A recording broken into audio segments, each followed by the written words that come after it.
Assalamualaikum warahmatullahi wabarakatuh. Hi, how's going up today? Oke, aku harap semuanya baik-baik aja. Oke, hari ini, no no.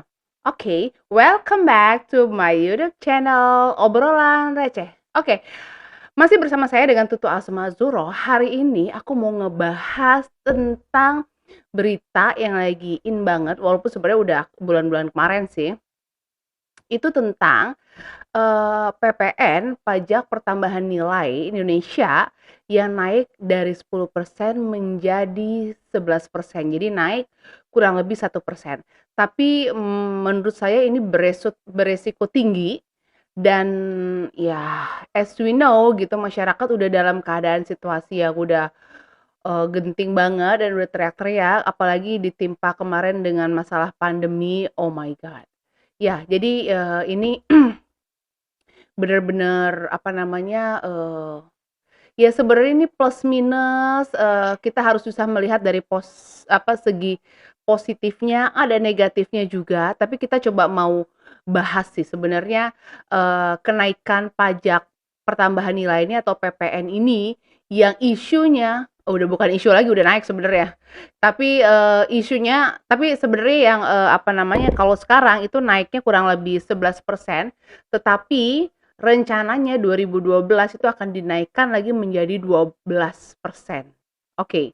Nah, jadi ini banyak juga pengamat politik yang, apa namanya, berkomentar soal ini. Mereka ada yang mengatakan bahwa kenaikan, 11% untuk saat ini, yang mana Indonesia baru pulih dari, mulai beranjak untuk, memulihkan dari kemarin, dari pandemi.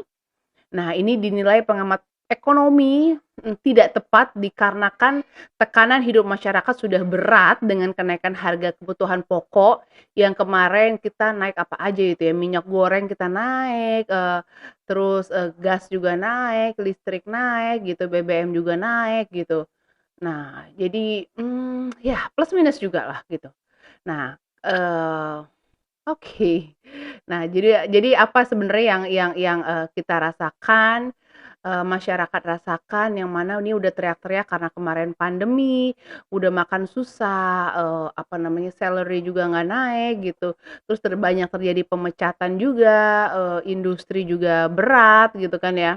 Jadi, berdampak banget dan sekarang kita sudah mulai, agak sedikit pulih, dari kemarin pandemi udah mau mulai naik lagi, ini kita di PPN ini kita dinaikkan menjadi 11% gitu. Nah, tapi kita coba lihat, kira-kira Kementerian Keuangan, Ibu Sri Mulyani, apa sih latar belakangnya gitu dia untuk menaikkan PPN. Nah, kemudian next, bahwa Kementerian Keuangan bersikukuh menaikkan PPN sebesar 1% menjadi dari 10% menjadi 11% dan dia juga menyebutkan bahwa inflasi masih berada dalam perkiraan pemerintah. Namun di lapangan, masyarakat khususnya, kalangan buruh, nggak punya pilihan untuk memangkas pengeluaran termasuk untuk makan sehari-hari ya. Mereka udah nggak punya pilihan lagi lah ya, iya kan? Mau memangkas apalagi ya pasti dia harus dengan kenaikan 11% ini yang benar-benar dirasa berat, maka solusi salah satunya adalah pengeluaran kita yang harus kita pangkas. Jadi ya nggak usah beli-beli yang hal-hal yang nggak penting gitu. Nah, kalau otomatis kalau kita memangkas pengeluaran kita dan kita nggak terlalu banyak beli-beli, ya otomatis daya beli masyarakat jadi turun, gitu kan kira-kira ya. Nah, berikut adalah hal-hal yang sejauh ini diketahui tentang kenaikan PPN hingga 11%. Pertama, aku mau bahas mulai kapan kira-kira rencana PPN ini dinaikkan. Nah, jadi PPN itu, udah naik itu kemarin bulan apa ya, April ya. Nah, itu bulan April 2022. Jadi, pajak pertambahan nilai atau PPN adalah pungutan pemerintah yang berasal dari setiap transaksi jual beli barang atau jasa yang dibebankan kepada konsumen atau end user. Nah, kemudian, namun pembayaran kepada pemerintah itu melalui wajib pajak pribadi atau wajib pajak badan yang telah menjadi, PKP, pengusaha kena pajak. Jadi, PPN itu dikenakan kepada kita ketika end user ya, ketika kita mau beli makanan, kita mau beli sesuatu, elektronik atau segala macam itu kita kena PPN. Nah, tetapi, pembayaran kepada pemerintah itu melalui wajib pribadi, WP pribadi gitu, atau WP badan. Nah, yang menjadi PKP, pengusaha kena pajak. Nah, jadi setelah kita beli barang, kita dikenakan PPN, tetapi kita ngasihnya ke pemerintah melalui, pajak pribadi kita. Jadi, PPN ini diatur dalam Undang-Undang Nomor 8 Tahun 1983. Dalam regulasi ini juga disebutkan bahwa PPN tarifnya sebesar 10%. Oke, jadi dalam regulasi itu, PPN nilainya 10%. Oke. Melalui, aturan turunannya, besaran tarif ini bisa diubah minimal 5% dan maksimal 10%. Ketentuan ini tidak berubah meski undang-undang tersebut, diubah pada tahun 2009. Jadi, dari tahun 1983 regulasi ini, tidak berubah walaupun pada tahun 2009 itu ada, perubahan undang-undang. Oke, jadi selama itu periode baru itu tidak dirubah. Namun pada, Undang-Undang Nomor 7 Tahun 2021 tentang, harmonisasi peraturan perpajakan, undang-undang atau, undang-undang HPP.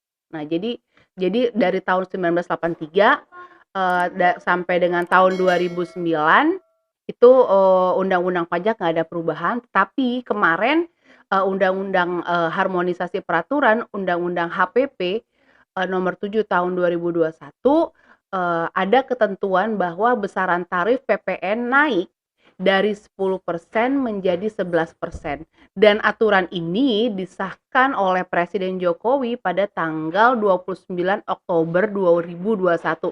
Jadi selama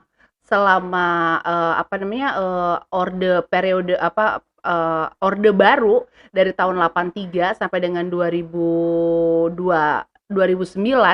itu tidak ada perubahan, mengenai tarif PPN. Tetapi kemarin melalui harmonisasi, peraturan, perpajakan itu diubah, oke, menjadi 11%. Nah, kemudian pada bab 4 pasal 7 disebutkan bahwa tarif PPN sebesar 11% itu mulai berlaku di bulan April 2022. Dan, ada dannya, sebesar 12% yang mulai berlaku paling lambat 1 Januari 2025. Nah, jadi tahun 2025, sekarang 2022, 2003, 2004, 2025 itu akan naik lagi menjadi 12%, dan itu sudah ada di, undang-undang perpajakan. So, we have to prepare for face it. Oke. Jadi, guys, dengan kata lain, pemerintahan Jokowi adalah pemerintahan pertama yang menaikkan PPN sejak era Orde Baru. Tuh. Nah, jadi ini baru kita naik nih setelah sekian puluh tahun gitu. PPN kita 10%, baru sejak Orde Baru di pemerintahan Jokowi ini, PPN kita naik menjadi 11%, dan akan naik lagi di 2025 menjadi 12%. Oke. Kenaikan pajak yang dibebankan kepada konsumen ini berlangsung di tengah kenaikan barang kebutuhan pokok. Tuh, jadi ini naik ketika kemarin minyak goreng naik, cabai naik, beras naik, kemudian, gula juga menjelang Ramadan naik. Nah, jadi, jadi harga bahan pokok, gas naik, solar juga naik. Nah, jadi ini semua barang pokok ini udah naik, PPN naik juga gitu. Nah, jadi, Berat juga ya. Oke. Jadi berat juga ini buat masyarakat. Mungkin untuk, yang kelasnya menengah ke atas mungkin ya nggak terlalu kerasa ya, tapi untuk yang menengah ke bawah ini benar-benar kerasa. Nah, sekarang pertanyaan selanjutnya adalah, apa yang melatar belakangi kenaikan PPN ini? Nah, oke. Nah, jadi Menteri Keuangan Sri Mulyani mengatakan saat ini rata-rata tarif PPN dari negara-negara yang tergabung dalam Organisasi Kerjasama dan Pembangunan Ekonomi atau OECD berada di posisi 15%. Nah, jadi kalau Indonesia 11% masih masuk ya? Oke. Indonesia ada di 10% dan kita naikkan menjadi 11% dan nanti menjadi 12% pada tahun 2005 kata Menkyu sambil menambahkan, tetapi ada juga nih, tetapi Indonesia ini tidak berlebih-lebihan. Jadi masih dalam tahap justru di bawah ya. Justru di dalam tahap di bawah dan apa namanya masih standar. Oke. Jadi Sri Mulyani bilang bahwa Indonesia tidak berlebih-lebihan karena di negara lain, eee, mereka sudah menaikkan sampai 15%, sedangkan kita masih 11% dan, tahun 2025 baru, 12%. Oke. Selain itu, Menkyu juga menekankan bahwa pajak merupakan gotong royong dari sisi ekonomi Indonesia dari yang relatif mampu. Nah, hal ini karena pajak yang dikumpulkan akan digunakan kembali kepada masyarakat. Ya, maksudnya adalah ini untuk fasilitas publik gitu. Misalnya untuk apa namanya? Listrik, untuk pupuk, untuk macam-macam lah. Nah, untuk fasilitas lain-lain, tapi ada buat IKN juga ya. Oke, buat jalan tol gitu, many things gitu. Oke, jadi, kita harus tahu juga kira-kira apa aja sih ini barang-barang yang bebas PPN. Jadi nggak semuanya dikenakan PPN, tapi, ada barang-barang, tidak semua barang dan jasa dikenakan PPN, ini berdasarkan Undang-Undang HPP yang harmonisasi tadi. Nah, jenis barang yang tidak dikenain PPN itu contohnya makanan dan minuman yang disajikan di hotel, restoran, rumah makan, warung, dan sejenisnya, meliputi makanan dan minuman baik yang dikonsumsi di tempat maupun tidak. Jadi ini tidak termasuk yang dikenakan PPN. Kemudian, ini juga termasuk makanan dan minuman yang diserahkan oleh usaha jasa boga atau catering yang merupakan objek pajak daerah dan retribusi daerah sesuai dengan ketentuan peraturan undang-undang di bidang pajak daerah dan retribusi daerah. Kemudian uang dan, emas batangan, untuk kepentingan cadangan devisa negara dan surat berharga itu juga nggak masuk. Kemudian jasa-jasa keagamaan, jasa kesenian dan hiburan, jasa perhotelan, seperti sewa kamar atau ruangan itu nggak kena PPN. Kemudian jasa yang disediakan oleh pemerintah dalam rangka menjalankan pemerintahan secara umum itu juga nggak kena. Jasa penyediaan tempat parkir juga nggak kena, tempat parkir kena PPN, oh my god, oke. Kemudian jasa boga dan catering, barang kebutuhan pokok seperti beras, gabah, jagung, sagu, kedelai, garam, daging, telur, susu, buah-buahan, sayur-sayuran, dan lain-lain. Itu juga nggak kena PPN. Nah, jadi, sebagian barang dan jasa yang ditetapkan, itu nggak dikenain PPN, tetapi menjadi objek pajak daerah dan retribusi daerah. Nah, jadi, banyak sih. Jadi, ada beberapa yang kena PPN, nah tapi PPN itu juga nanti akan kembali ke, masyarakat. Infonya begitu. Nah, oke. Oke, jadi kenaikan, pertanyaannya adalah kenapa kenaikan cuman 1% ini berdampak besar? Oke, jadi bidang kajian akuntansi dan perpajakan Asosiasi Emiten Indonesia, dia mengatakan bahwa meskipun kenaikan PPN itu sebesar 1%, tapi tetap akan berpengaruh terhadap daya beli masyarakat, otomatis ya. Nah, karena sudah pasti kenaikan PPN ini dikenakan, atas masyarakat, jadi, eee, end user. Nah, jadi bukan oleh pengusahanya. Nah, kemudian Kenaikan PPN ini juga yang pasti akan menyumbang pada angka inflasi otomatis ya, dan menekan target pertumbuhan ekonomi. Jadi kalaupun sebenarnya, pemerintah ini membuat target ekonomi tinggi, mungkin bisa di atas 5% misalnya. Nah, tetapi kalau inflasinya tinggi, so what gitu, itu sama dengan bohong ya, jadi nggak ngaruh gitu.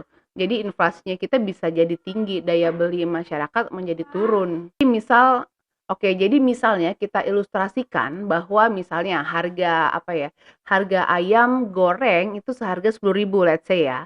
Nah, itu berarti bisa naik menjadi, 11.600 jika kenaikan PPN 1%.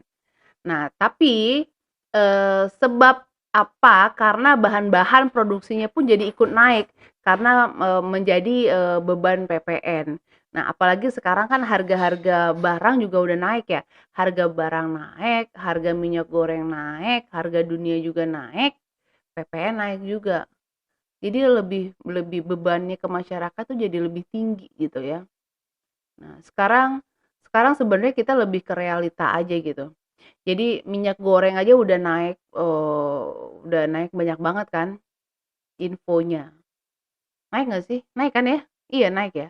Nah, kemudian masyarakat sudah berada dalam situasi yang udah genting banget, udah sering teriak-teriak, sudah sering demo gitu. Dan ini resikonya bisa sangat tinggi. Nah, kemudian ini bisa menaikkan, inflasi lewat lewat naiknya harga PPN. Harga pangan jadi naik, harga energi naik, pajak naik, kalau masyarakatnya bisa nggak kuat, maka ini menjadi apa ya, bisa menjadi resiko sosial politik. Oke, jadi ini bisa menjadi ya otomatis menjadi resiko sosial politik. Saya harap, masyarakat Indonesia juga ya kuat untuk, bisa mengimbangi apa namanya, naiknya inflasi di Indonesia gitu. Eee, oke.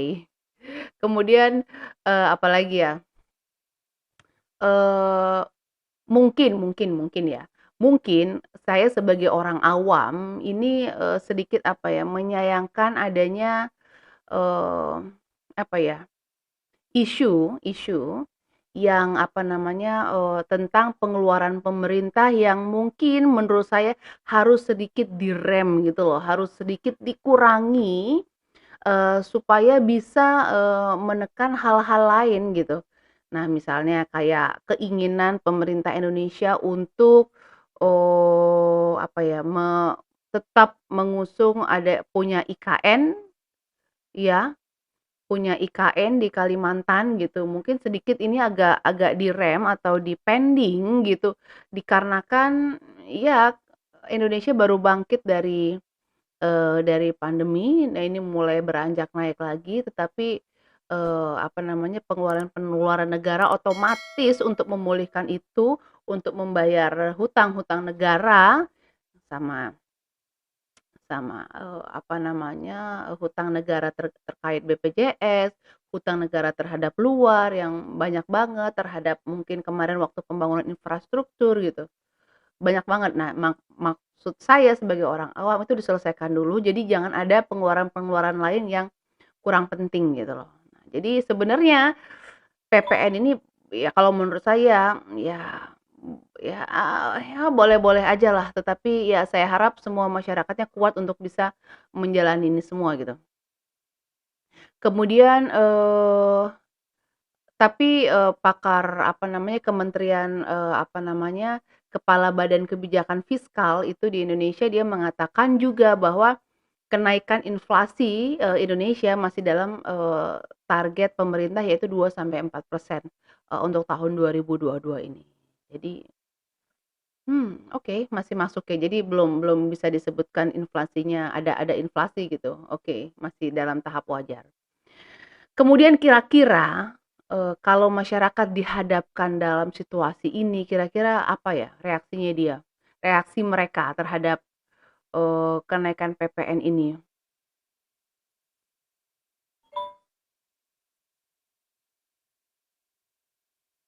Oke.